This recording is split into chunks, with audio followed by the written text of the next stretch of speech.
First United, a year ago, the second Friday of March 2020, I sent out a video to the whole church.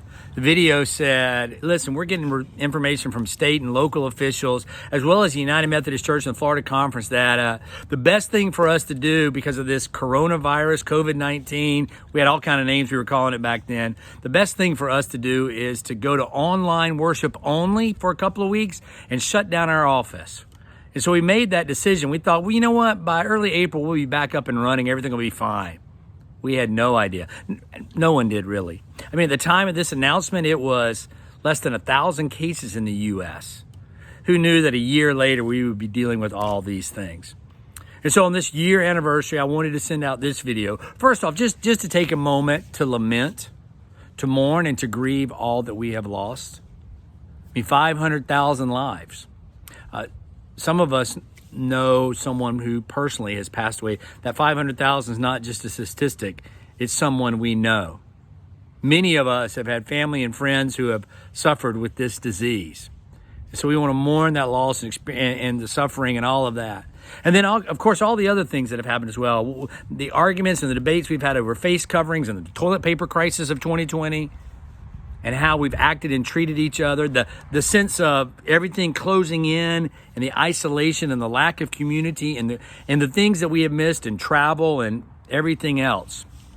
So can we just take a moment here and pause and remember those who have lost their life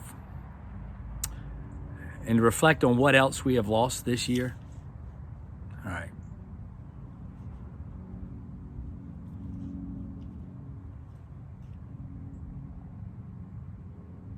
Lord, in your mercy, hear our prayer. And we've learned a lot over this year. I mean, how many of us knew how to Zoom meet before March of 2020? And now we've got Bible studies and small groups, church meetings, all that kind of stuff. I've even participated in a retreat where I was with people from around the world because we could do it on Zoom. What a cool thing that is. And our online worship services and all the creative stuff we try to do. I mean, this year hasn't been easy, but let me thank you. I want to thank you for your faithfulness. And usually we talk about thanking you for your faithfulness in your finances, and I am extremely appreciative of that. But I also want to thank you for your perseverance and for your grace that you have shown us as we've tried, as we've experimented, as we've worked on what we need to do.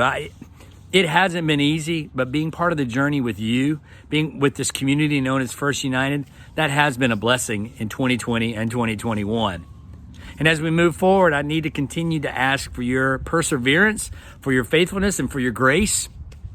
Our medical team is meeting, and we're hoping to make some changes again as we begin to open things back up completely from the pandemic. I mean, we hope to, right after Easter, maybe even move back to regular worship services, changing back to some in-person stuff, all kind of stuff going on. But we've never been through a pandemic. We've never come out of a pandemic. We're trying to figure it out just like you are.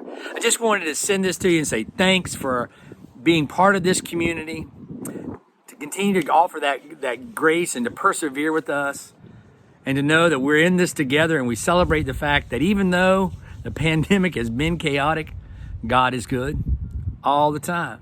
And all the time, God is good. And I look forward to seeing you in worship, whether online, in person, or whatever. Peace out.